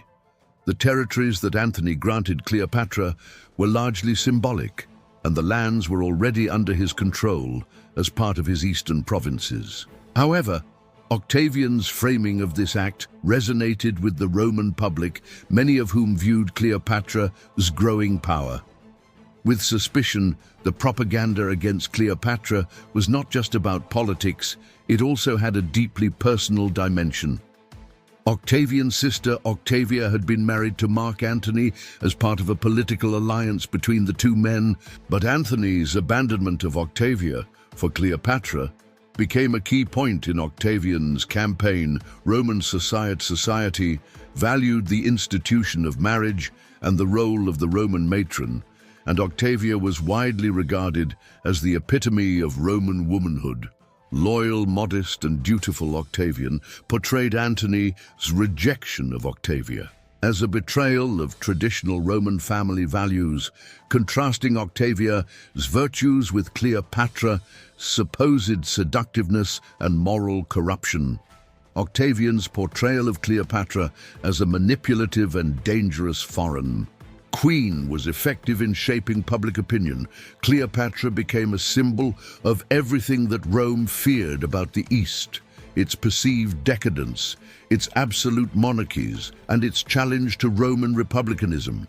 The idea that Antony had fallen under Cleopatra's spell and was now working to establish a foreign dynasty over Rome struck at the heart of Roman anxieties about power, gender, and foreign influence.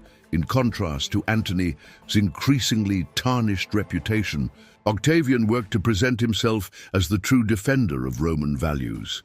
He positioned himself as a man of discipline, frugality, and loyalty to the Roman state. Octavian supporters emphasized his role as Julius Caesar's rightful heir and painted him as a man who would restore order to Rome after years of civil war. The contrast between Octavian's image as the embodiment of Roman virtue and Antony's portrayal as a man who had abandoned Rome in favor of Cleopatra was a powerful narrative that resonated with the Roman people. Octavian's propaganda campaign culminated in a series of public speeches and declarations that condemned Antony and Cleopatra as enemies of the state, by framing the conflict as a war not between Octavian and Antony, but between Rome and Cleopatra. Octavian was able to rally support for his cause. In 32, the Roman Senate formally declared war on Cleopatra, not on Antony. This decision allowed Octavian to present the conflict as a defense of Rome against a foreign threat, rather than a continuation of the civil wars that had plagued the Republic for decades. The declaration of war against Cleopatra also allowed Octavian to avoid appearing as though he were fighting a fellow Roman by focusing the conflict on Cleopatra.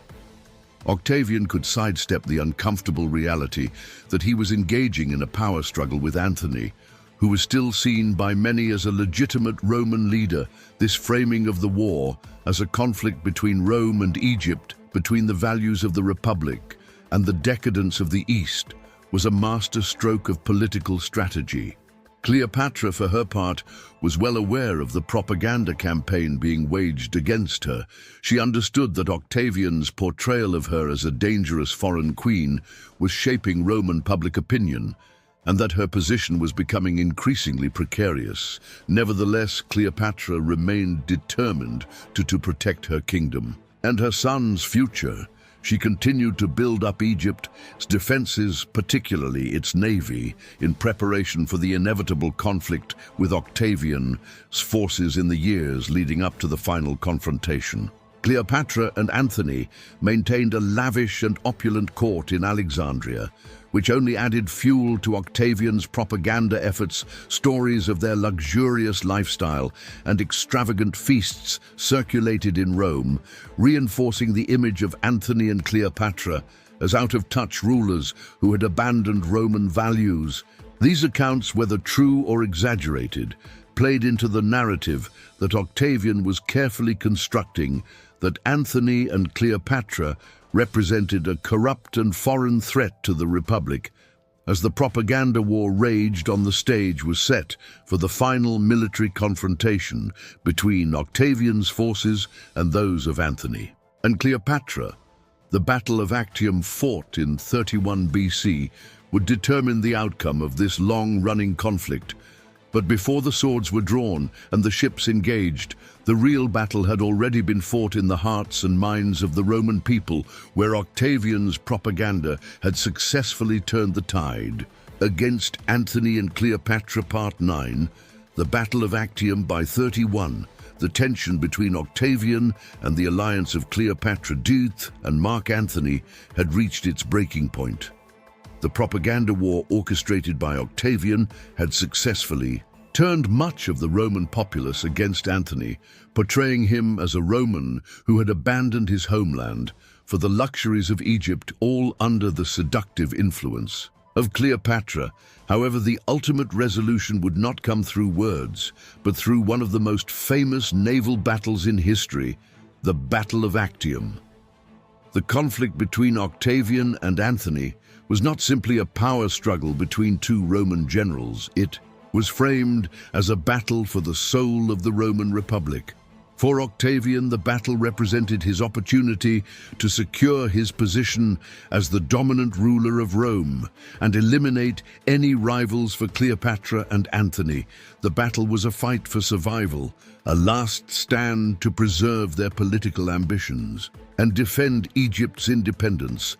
Both sides knew that the outcome of the coming battle would determine the fate of not only Rome, but also Egypt. The lead-up to the Battle of Actium was marked by significant preparations on both sides. Cleopatra had spent years building up Egypt's navy, which was one of the largest and most formidable fleets in the Mediterranean. She had invested heavily in ships and resources, knowing that control of the sea would be essential in any confrontation with Rome. Antony, too, had marshaled a large fleet, and his forces were bolstered by legions of Roman soldiers who remained loyal to him together. Anne and Cleopatra commanded a vast armada, with their ships stationed along the western coast of Greece near the Gulf of Ambia. Octavian, meanwhile, had his own formidable navy commanded by his trusted general and Admiral Agrippa was a brilliant strategist known for his naval prowess and his ability to outmaneuver opponents on the open sea. Octavian's fleet, though smaller in number than Antony and Cleopatra, was highly disciplined and well prepared for the coming battle. In addition to his naval strength, Octavian's forces were well supplied thanks to Agrippa's earlier capture of several key ports, which had cut off Antony's supply lines and left his forces in a weakened state as the two fleets prepared for battle. Both sides understood the high stakes involved. Cleopatra and Antony were stationed with their fleet at Actium, a promontory on the western coast of Greece. Their strategy was to break through Octavian's naval blockade and escape to Egypt, where they could regroup and potentially launch a counter-offensive. However, Octavian's forces were positioned to prevent this escape, and they intended to force a decisive battle that would end the conflict once and for all. The night before the battle, tensions ran high in both camps. Antony's forces were demoralized, plagued by supply shortages and desertions. Many of Antony's Roman allies had disillusioned with his leadership and his close association with Cleopatra, whom they viewed as a foreign influence. Cleopatra, too, was keenly aware of the danger she faced, not just for herself, but for her son Caesarion and the future of Egypt. The stakes could not have been higher for the queen, who had invested everything in her alliance with Antony and her dream of a united Egypt. And Rome, under her rule, on the morning of September the 2nd, 31st, the battle began. The fleets of Octavian and Antony lined up against each other in the calm waters off the coast of Actium. Antony's fleet was composed of large, heavily armed ships, which he believed would give him the advantage in close combat. These ships were designed to and board enemy vessels, and Antony hoped to use their size and strength to overpower Octavian's smaller, faster ships. However, Octavian's fleet under the command of Agrippa had a different strategy. Agrippa's ships were more maneuverable and his plan was to use this speed to outflank and harass. Antony's larger vessels AG Agrippa also deployed ships equipped with catapults and ballistae which could hurl projectiles at Antony's fleet from a distance, further weakening their defenses before engaging in close combat as the two fleets clashed. It became clear that Agrippa's tactics were working despite their size. Annoni ships struggled to keep up with the more agile vessels of Octavian's fleet as the battle raged. On Cleopatra's role in the conflict became critical. Cleopatra had brought her own fleet to Actium, stationed in the rear of Antony's armada. Her ships, while formidable, were intended more for transport and support than direct combat.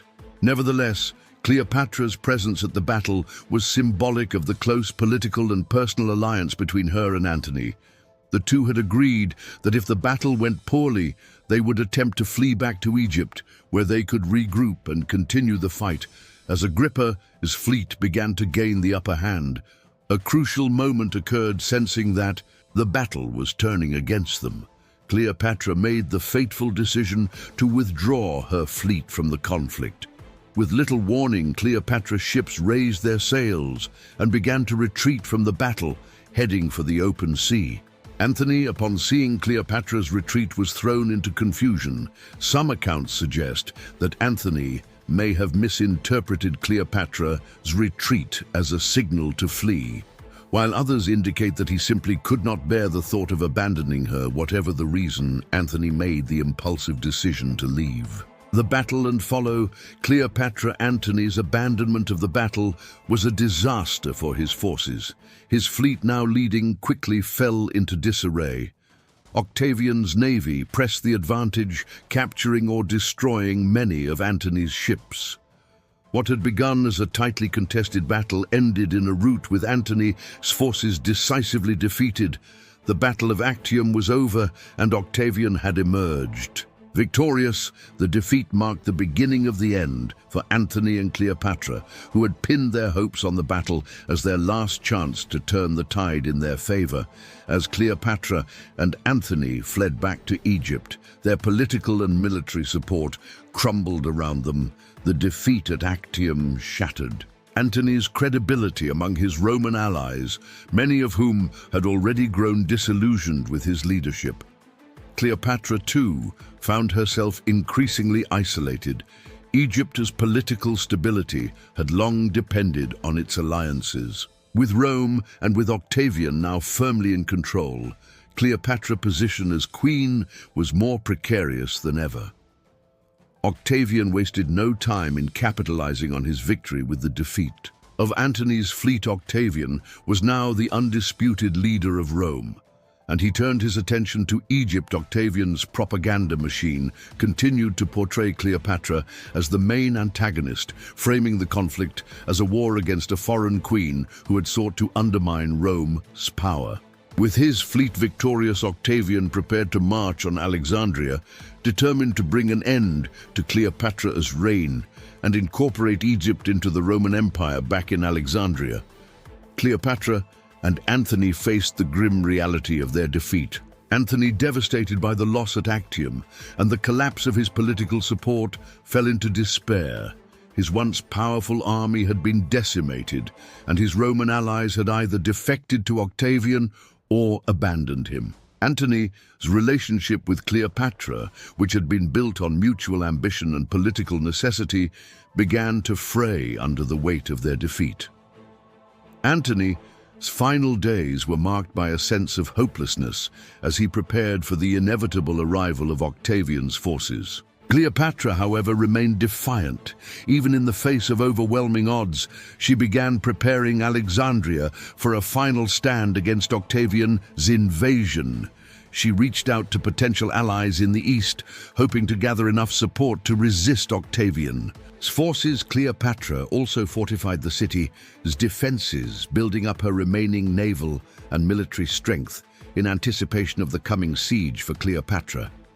The fight was not just about her own survival, it was about protecting Egypt and her son Caesarion, who she still believed could one day inherit his father's legacy. The Battle of Actium was a turning point in ancient history. It marked the end of the Roman Republic, its era of civil wars, and paved the way for the rise of Octavian as Augustus, the first emperor of Rome, for Cleopatra and Antony. The battle represented the collapse of their ambitions and the beginning of their tragic end. The defeat at Actium sealed their fate, and their once grand vision of a united empire between Egypt and Rome was shattered as Octavian prepared to march on Alexandria.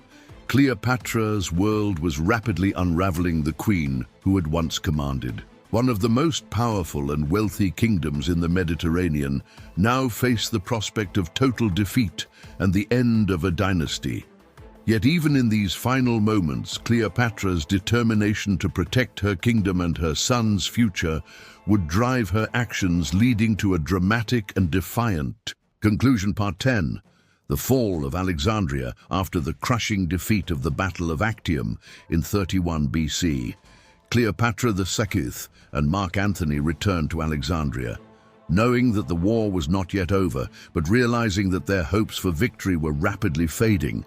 The battle had shattered their naval forces and the morale of their soldiers and supporters was in tatters. The alliance between Cleopatra and Antony, which had once promised to reshape the ancient world, was now crumbling under the weight of their failure. Back in Alexandria, Cleopatra and Antony faced the daunting reality of Octavian's impending invasion. Octavian, who had decisively won the Battle of Actium, was determined to finish what he had started. His propaganda campaign had successfully cast Antony and Cleopatra as enemies of Rome, and he now had the political support and military might needed to march on Egypt and bring an end to their reign. For Octavian, the conquest of Egypt was not only a personal victory but also a symbolic one.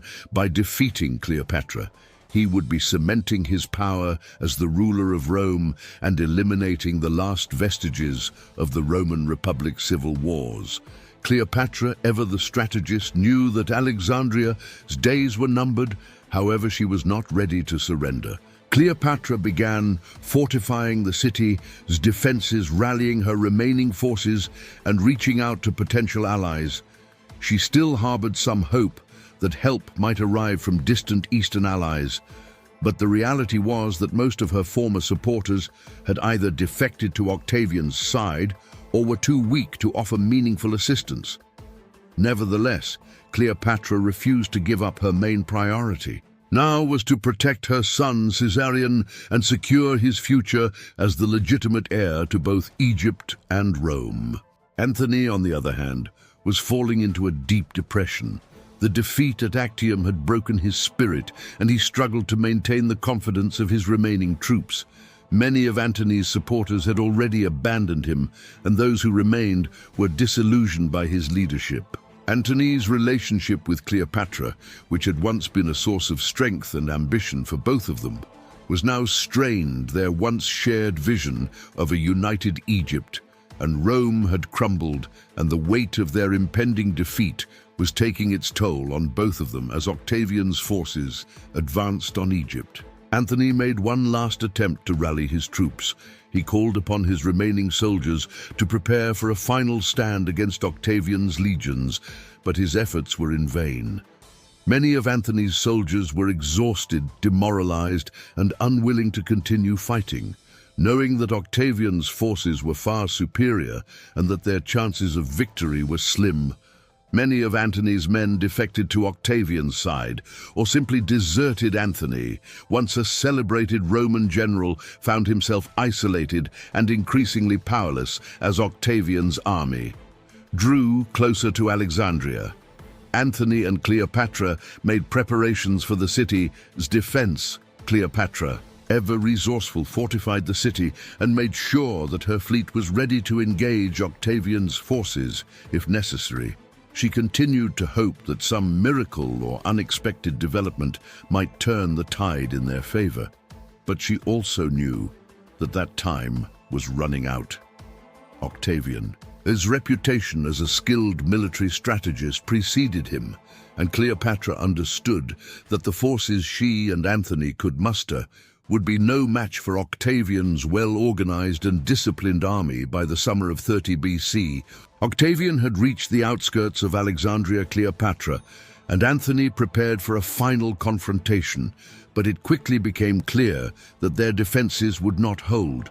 Octavian's forces were too numerous, and the morale among Antony's troops was too low. As Octavian's legions began to encircle the city, Antony's remaining supporters either defected to Octavian or surrendered without a fight. Cleopatra's navy, once one of the most formidable in the Mediterranean, had been severely weakened after Actium, and the ships that remained were no match for Octavian's fleet, faced with the inevitability of defeat. Antony's despair deepened. He had attempted to mount a defense of the city, but his efforts were half-hearted, and he knew that their situation was hopeless in his final moments of desperation. Antony received false news that Cleopatra had taken her own life, devastated by the belief that Cleopatra was dead. Antony fell on his sword, a traditional Roman act of suicide, meant to preserve his honor, mortally wounded. Antony was carried to Cleopatra, who was still very much alive. And he died in her arms. This tragic scene marked the end of one of history's most famous romantic and political alliances. Cleopatra, now alone, faced the full force of Octavian's invasion with Antony dead and Alexandria under siege.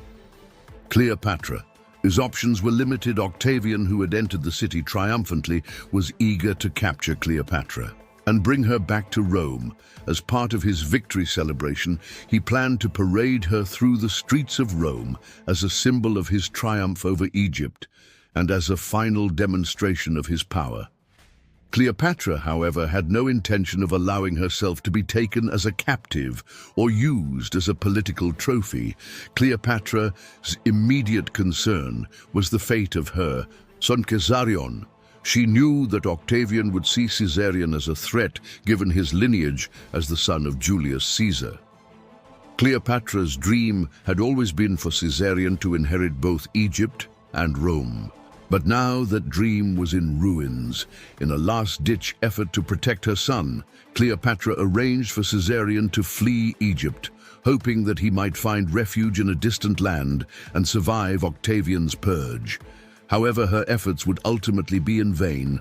Octavian determined to eliminate any potential. Rivals ordered the execution of Caesarion. The young boy who had been in Cleopatra's greatest hope for the future was captured and killed on Octavian's orders, marking the end of the Ptolemaic dynasty with Caesarion death. Cleopatra's vision of a united Egypt and Rome came to a tragic conclusion, the last remaining heir to Julius Caesar. Her legacy was gone, and Cleopatra was left with no choice but to confront her own fate, realizing that her defeat was complete and that she would soon be taken captive by Octavian. Cleopatra made one final decision: she would end her life on her own terms. Cleopatra had always been a proud and independent ruler, and she refused to allow herself to be humiliated by Octavian in his victory procession. According to ancient sources, Cleopatra chose to die by suicide, using the venom of an asp, a symbol of royalty in Egypt. The details of her death remained shrouded in mystery, but the act itself was a final gesture of defiance. Cleopatra would not be paraded as a captive. She would die as the last queen of Egypt. With Cleopatra's death, the Ptolemaic dynasty came to an end, and Egypt, once one of the most powerful and wealthy kingdoms in the ancient world, was absorbed into the Roman Empire. Octavian, now the undisputed ruler of Rome, took control of Egypt, as vast wealth and resources which would play a crucial role in his consolidation of power. Octavian would go on to become Augustus, the first emperor of Rome, marking the beginning of the Roman Empire and the end of the Republic. The fall of Alexandria and the deaths of Antony and Cleopatra marked the conclusion of a tumultuous period in Roman and Egyptian history. For Cleopatra, her life had been defined by her relentless pursuit of power and her efforts to secure Egypt's independence in a world dominated by Rome. She had allied herself with some of the most powerful men of her time, Julius Caesar and Mark Antony, and had dreamed of a future where Egypt and Rome could be united under her rule. But in the end, the forces arrayed against her were too great, and her ambitions along with her dynasty were crushed under the weight of Roman expansion. However, Cleopatra's legacy would endure long after her death. She has remained one of the most iconic figures in history, symbolizing both the allure and the tragedy of power. As the last queen of Egypt, Cleopatra's reign represented the end of the ancient phonic tradition and the beginning of a new era dominated by Rome. Her intelligence, political acumen, and determination have been the subject of countless stories, plays, and films, ensuring that her legacy as a powerful and enigmatic ruler would never be forgotten. Part 11. Cleopatra's death as the siege of Alexandria drew to its inevitable conclusion. Cleopatra VII found herself facing the final days of her reign. Her life and the future of Egypt in the summer of 30, after the death of Mark Antony and the collapse of their forces, Cleopatra was left alone to confront Octavian. The ambitious queen, who had spent years entangled in the political affairs of Rome, knew that her only options now were either submission or death. For Cleopatra, submission was never an option following Antony's death. Cleopatra had one final task before her: to ensure that her beloved son Caesarion would not fall into the hands of Octavian. Cleopatra had placed all of her hopes for the future in Caesarion, seeing him as the legitimate heir to Julius Caesar and the potential ruler of a united Egypt and Rome. However, she knew that as long as Caesarion lived, he posed a direct threat to Octavian's authority. Octavian determined to eliminate any possible challenges to his claim, as Caesar's heir had already made it clear that Caesarian's survival was not an option in a last desperate move. Cleopatra arranged for Caesarion to flee Egypt, sending him south to the Red Sea, hoping he could escape to safety and perhaps rally support from distant allies. However, her efforts to protect her son would ultimately be in vain. Caesarian's escape plan was betrayed, and he was captured by Octavian's forces. Octavian, ruthless in his pursuit of power, ordered Caesarian execution. With his death, the Ptolemaic dynasty came to a tragic and irrevocable end. The dream of Cleopatra's lineage continuing in both Egypt and Rome was destroyed. Cleopatra's final days were filled with both sorrow and defiance. She knew that Octavian intended to bring her back to Rome as a captive to display her in his triumphal parade as a symbol of his victory over Egypt. This prospect was unbearable to Cleopatra. The idea of being paraded through the streets of Rome, humiliated in front of the Roman people, was an indignity. She could not accept. Cleopatra had ruled as a queen for decades, presenting herself as a living goddess and a powerful sovereign.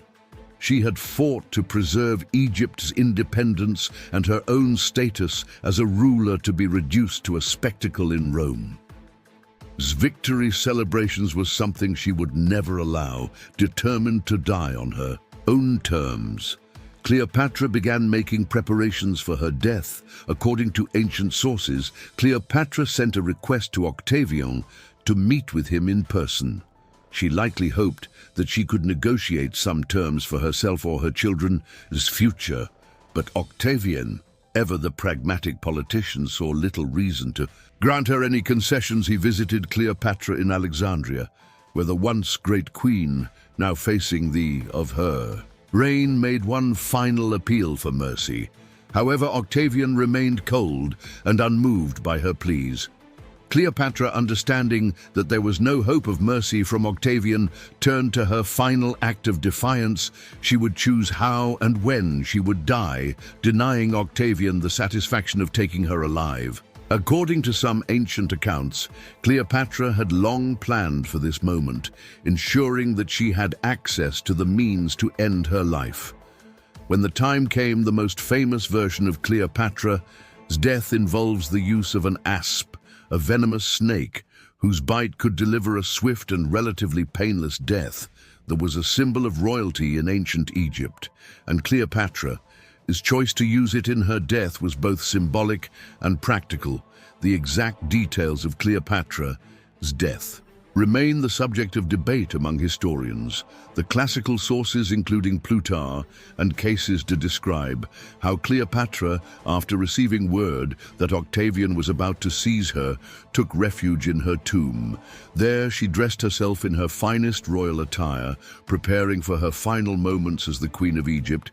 She arranged for the ESA to be brought to her in a basket of figs or some other container, and according to the accounts, she allowed the snake to bite her, ending her life in a final act of sovereignty over her fate.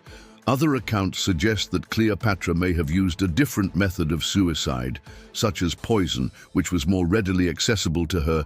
Regardless of the exact method, the message was clear: Cleopatra refused to be taken alive by her enemies. She chose to die as a queen on her own terms, rather than be reduced to a pawn in Octavian's victory over Egypt.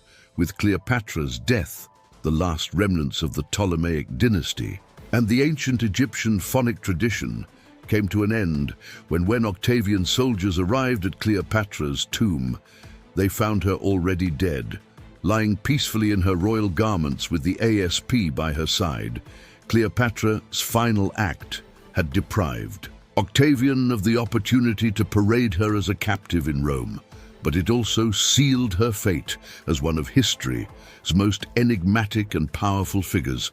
Her death was reported across the Mediterranean world, and in Rome it was seen as the final victory of Octavian over his last great rival in the aftermath of Cleopatra's death. Octavian moved swiftly to consolidate his control over Egypt. The once great kingdom, which had been ruled by the Ptolemies for nearly 3 centuries, was now a province of the Roman Empire. Egypt's vast wealth, particularly its grain production, became a critical asset to Rome, providing the resources needed to feed its growing population.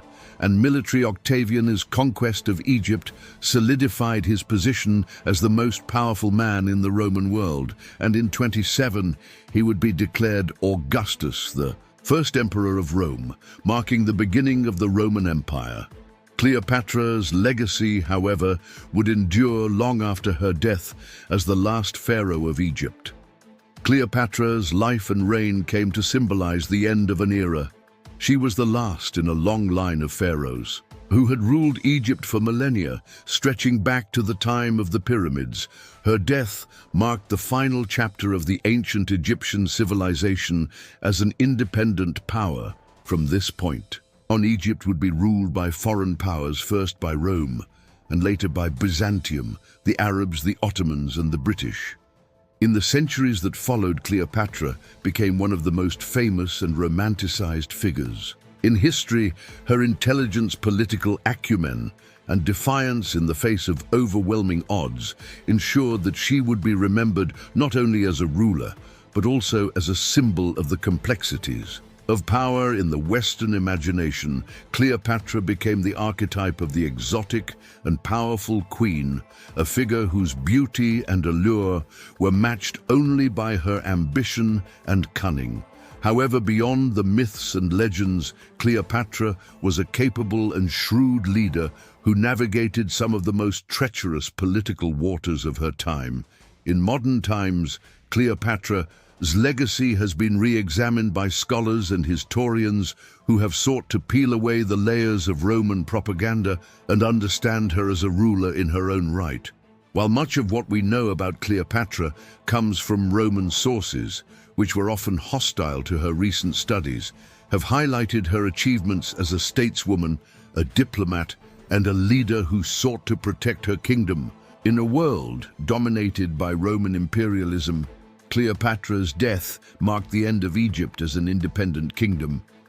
But her life has continued to inspire generations of artists, writers, and thinkers, from Shakespeare's Antony and Cleopatra to the countless films and novels that have portrayed her.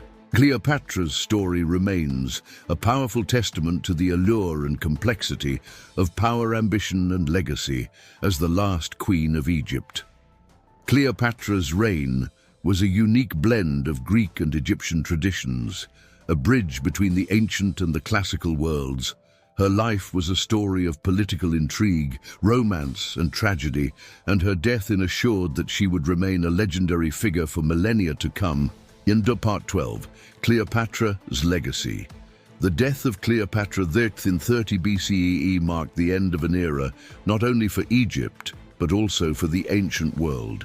Her passing closed the final chapter of the Phonic dynasty that had ruled Egypt for millennia, dating back to the earliest kings who built the pyramids. With her death, Egypt was absorbed into the Roman Empire, and the country's long-standing independence was permanently lost. But while Cleopatra's death brought an end to one of history's most enduring kingdoms, it also marked the beginning of a legacy that would stretch far beyond her lifetime. Cleopatra's legacy is multifaceted. As the last active ruler of the Ptolemaic dynasty, she represented a unique convergence of Egyptian and Hellenistic culture. The tomes, originally Macedonian Greeks, had ruled Egypt for nearly 3 centuries, CES blending their Greek heritage with the ancient traditions of Egypt. Cleopatra, however, took this cultural synthesis a step further. Unlike her predecessors, she embraced Egyptian customs and religion, presenting herself not only as a Hellenistic monarch, but also as the embodiment of the Egyptian goddess Isis. This dual identity allowed her to command the loyalty of both her Greek and Egyptian subjects, positioning herself as a ruler who transcended cultural divisions. One of Cleopatra's most significant legacies was her mastery of politics and diplomacy. Despite the image of Cleopatra as a seductive temptress that Roman propaganda promoted, she was in reality an astute and shrewd leader who navigated some of the most dangerous political waters of her time. Cleopatra ruled during a period when Rome was expanding its influence across the Mediterranean, and she understood that Egypt's survival depended on her ability to align herself with the right Roman leaders. Her alliances with Julius Caesar and Mark Antony were not simply romantic relationships, but strategic partnerships that reflected Cleopatra's determination to protect Egypt's independence. Cleopatra's intelligence and education were also critical to her success. Fluent in multiple languages, including Greek, Egyptian, and Latin, Cleopatra was one of the most learned rulers of her time. She had been educated in Alexandria, one of the world's greatest centers of learning, and she was known for her deep knowledge of philosophy, politics, and science. Cleopatra's intellectual abilities allowed her to engage with the most powerful men of her time on equal terms, earning their respect not only for her beauty, but also for her sharp mind and political insight. Despite her considerable talents, Cleopatra's reign was defined by her struggle to maintain Egypt's independence. In a world increasingly dominated by Rome throughout her life, Cleopatra fought to preserve her kingdom's autonomy, using every tool at her disposal: diplomacy, military strategy, and political alliances. But ultimately, the forces arrayed against her were too great. Rome, under the leadership of Octavian, was on the rise, and Egypt's wealth and strategic importance made it an irresistible prize for the Roman Empire. Cleopatra's efforts to protect Egypt from Roman domination were heroic, but ultimately doomed. The nature of Cleopatra's death has also contributed to her enduring legacy.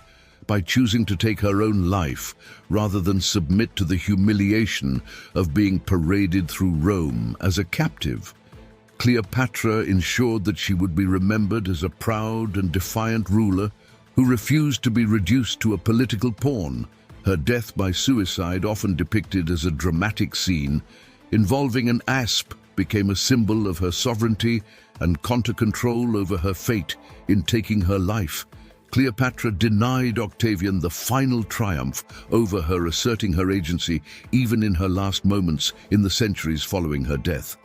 Cleopatra's image was shaped by Roman propaganda and later Western interpretations. Octavian, who would go on to become Augustus, the first emperor of Rome, worked to solidify his own legacy by discrediting Antony and Cleopatra. Roman historians, like Plutarch and Diocles, portrayed Cleopatra as a cunning and manipulative figure, emphasizing her supposed use of beauty and seduction to influence powerful men. This narrative, propagated by Rome's victors, persisted for centuries and influenced how subsequent generations viewed Cleopatra. In the Renaissance, interest in Cleopatra's story was revived, and she became a popular subject in literature, art, and drama. William Shakespeare's play Antony and Patra, written in the early 17th century, cemented her place in Western literary tradition. Shakespeare's portrayal of Cleopatra as a complex and passionate woman capable of both great love and great ambition helped to humanize her and counter some of the more one-dimensional depictions from earlier Roman accounts. In Shakespeare's play, Cleopatra is not just a manipulative seductress, but a deeply charismatic and tragic figure. Torn between love and power, artistic depictions of Cleopatra from the Renaissance through the 19th century often emphasized her beauty, exoticism, and romantic relationships with Julius Caesar and Mark Antony. These portrayals frequently reflected Western fantasies about the mysterious East, casting Cleopatra as an emblem of Orientalist allure and decadence. In paintings and sculptures, she was often depicted at the moment of her death, reclining in regal splendor as the ASP delivered its fatal bite, a powerful image of tragic beauty and doomed royalty. In the 20th century, Cleopatra's story became even more popular in popular culture, with numerous films, novels, and television series exploring her life and legacy. One of the most famous portrayals of Cleopatra came in the 1963 film Cleopatra, starring Elizabeth Taylor. The film, a Hollywood epic, further solidified Cleopatra's image as a glamorous and larger-than-life figure, but it also perpetuated many of the romanticized and sensationalized aspects of her story. While the film was a box office success, it did little to challenge the stereotypes that had long been associated with Cleopatra. In recent decades, scholars have worked to reassess Cleopatra's legacy, focusing more on her accomplishments as a ruler and less on the sensational aspects of her personal life. Historians now recognize that Cleopatra was a capable and intelligent leader who managed to rule one of the wealthiest and most powerful kingdoms in the Mediterranean during a period of intense political upheaval. Her ability to maintain Egypt's independence for as long as she did, despite the overwhelming power of Rome, speaks to her skill as a diplomat and strategist. Cleopatra's legacy also extends beyond her role as a political leader. She has become a symbol of feminine power and resilience, representing a woman who wielded authority in a male-dominated world in modern feminist interpretations. Cleopatra is often seen as a figure who challenged the norms of her time, asserting her right to rule and her independence in a world where women were typically confined to the private sphere. Her story resonates with contemporary audiences as an example of a powerful woman who refused to be defined by the men in her life at the same time. Cleopatra's legacy is also a cautionary tale about the complexities of power and ambition. Her alliance with Julius Caesar and later with Mark Antony allowed her to extend Egypt's influence and protect her kingdom from Roman annexation, but those same relationships ultimately tied her fate to Rome. In civil wars, Cleopatra's ambitions for her Caesarion reflected her desire to create a new world order in which Egypt and Rome would be united. But in the end, the dream was undone by the very forces she sought to control today. Cleopatra remains one of the most famous figures in world history. Her life and reign continue to captivate scholars, artists, and the public alike. She is a figure of both immense power and immense tragedy. a queen who fought to preserve her kingdom and her legacy in the face of overwhelming odds. Her story is one of love, ambition, and defiance, and her influence can still be felt in how we think about leadership, gender, and history. Cleopatra's life may have ended with her death in 30, but her legacy lives on, transcending time and place, as the last pharaoh of Egypt and one of the most influential women in history. Cleopatra's story is a reminder of the complexities of power and the enduring impact of those who wield it.